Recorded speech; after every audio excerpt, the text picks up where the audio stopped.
On this episode of Vo-Gus Prospecting, I follow a rich seam of alluvial gravel, giving up 1.5 grams of gold every metre.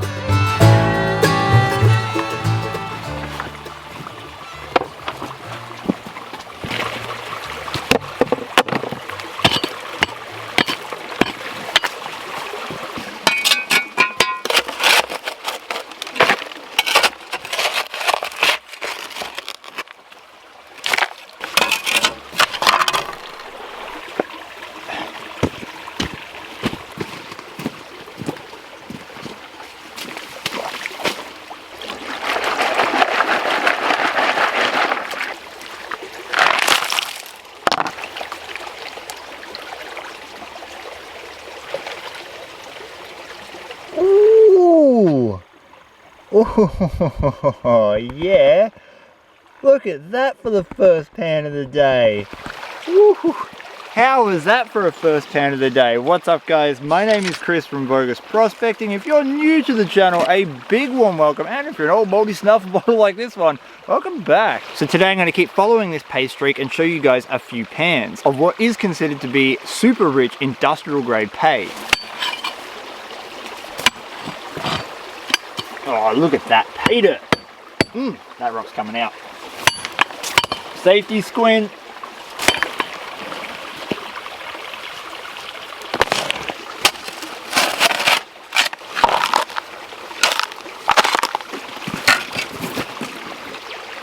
That should be in a classifier. Better.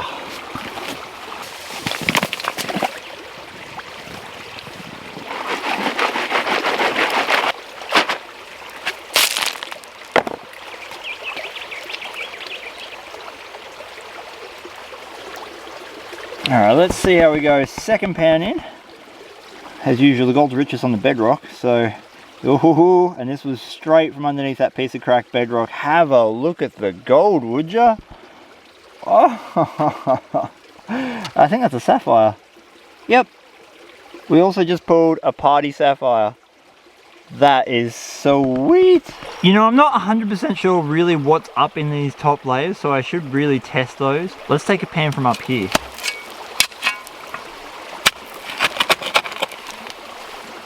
Sand.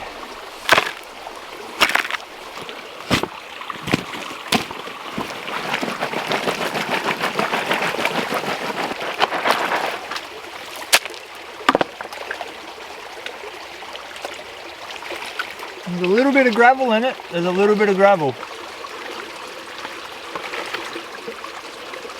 Alright. Let's see if that top stuff, just sand, has any gravel. We've got ironstone. Oh, I've got a little bit of gold at the top there. Oh yeah. Well, now I know where that super fine gold's coming from when we high bank this spot. Have a look at this.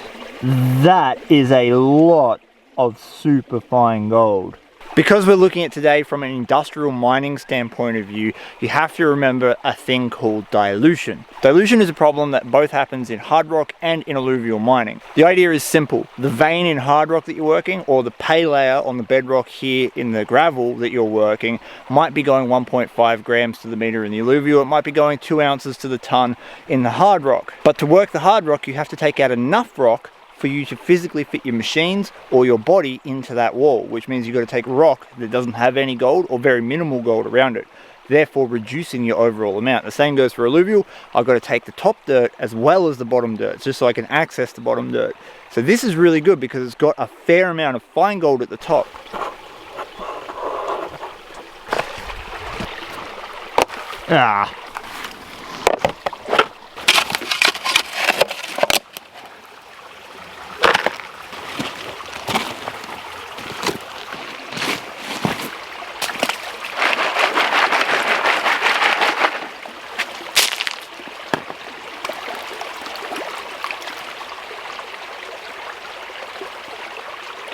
Alright, let's see what we've got for that pan. Way more ironstone in it, off the bedrock. Oh yeah, look at the gold. Oh man, let's see if I can zoom in on that. Every pan is starting to look absolutely golden, and we picked up a few more sapphires here at the end. I got a bit of work to do down there, so I'm going to clear some area, do some more pans, and when I turn the metal detector on to see if we can't find any chunky bits, I'll bring you back in. And so I set to work chasing that pay layer. Every pan was returning excellent gold. Whilst the ground was fantastic and the gold kept coming, certain things happened that I couldn't control. 6th pan in, the gold is staying really consistent. I am mixing the bottom pay layer with the top pay layer, so we are getting that dilution factor. But I just found this. This is what's called a devil's dice, basically an iron crystal. And when you find these, you usually find really decent gold. The weatherman lied once again. He said that it was meant to be thunderstorms all night, all day. Woke up this morning, no thunderstorms, checked the radar, no weather. But we just started getting a little rain. See how this goes.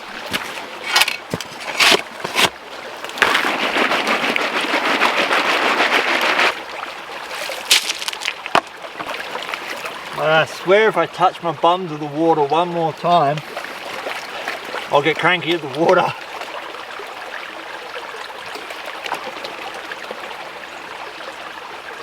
Rightio, this brings us up to 12 pans. We're going to do one more for 13, baker's dozen, and then we're going to break out the metal detector. Once again, we've got a nice sapphire. It looks like a sapphire, isn't it? It is a sapphire. There you go.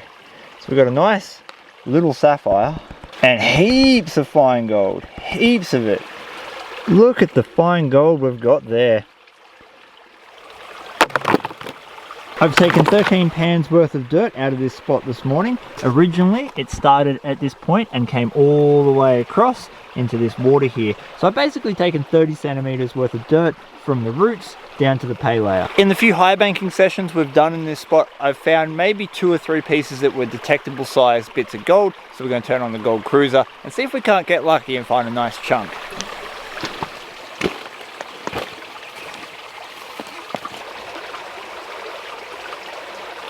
Today I'm running Vo-Gus settings, which means that you have your sensitivity turned to maximum, your threshold turned off, your tracking turned on, and it gives you a really good target response in heavily mineralized ground.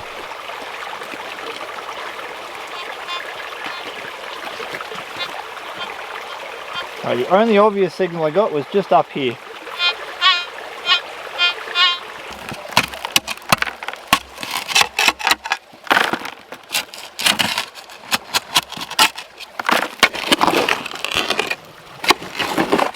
Okay, I like it when the bedrock comes apart like that.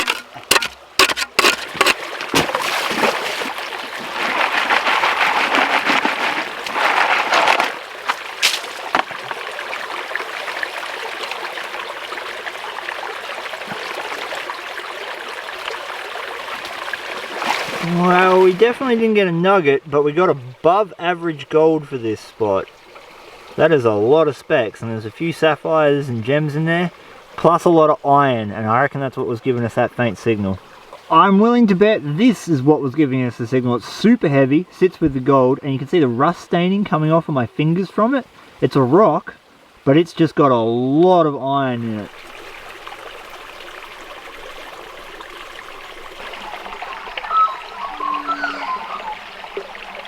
There's ominous lightning noises down there and big flashes of light, so I am going to call it a day. I'm going to take you home, we're going to clean up this gold.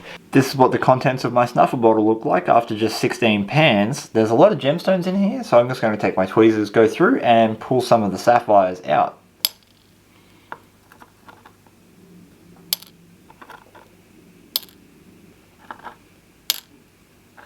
Right before we weigh out the gold, I just wanted to let you know that if you wanted to support my channel, you can check out the description below where there's a heap of links to a whole heap of stuff, including giveaways that are completely free to enter. How cool is that? Go down there, check it out. But now we're going to get the gold all cleaned up. This is the gold I found all cleaned up next to a Clash Guitars pick and an 1800s gold plated ring I found for a bit of scale. And these are the gemstones I recovered from that same run. Most of these are sapphires. There are a couple little garnets in there. There's probably nothing of gem quality, but they are pretty cool to collect. I'm going to add them to the jar of gems I've been collecting over the last 2 months. But now it's time to get this on the scales. For just 16 pans, that is a pretty decent amount of gold. I'm going to guess we've got a 0.19 in there. What do you think?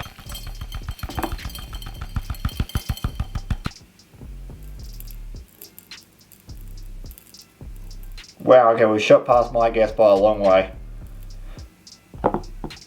0.45. That's a freaking good take for 16 pans. 0.45 grams of gold is worth $35.79 Australian at the time of recording, which is freaking phenomenal for just 16 pans. Okay, so while that's a phenomenal result from just 16 pans, we're looking at this from an industrial standpoint. Every single snakeskin pan holds 2.5 litres of classified dirt. There's roughly 1,000 litres to a cubic metre or cubic yard of soil. Therefore, there's 400 pans to every cubic metre. I did 16 pans, and that means we can work out our per metre rate by timesing it by 25. Which gives us 11.25 grams of gold per cubic metre. But that's only if you take it off the bottom, because pretty much 80% of my pans were just the bottom, and only a few of those pans were diluted with the topsoil. And that's why I talked about dilution earlier in the video. It's a very important factor to take into account. And we've already done those tests. We're averaging between 1.5 and 2 grams of gold per metre of dirt that we work there.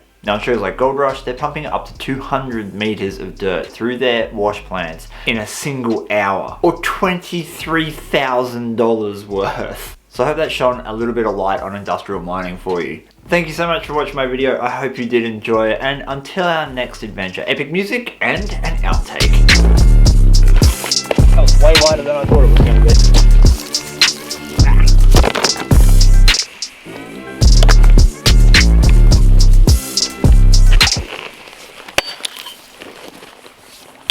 Safety squint.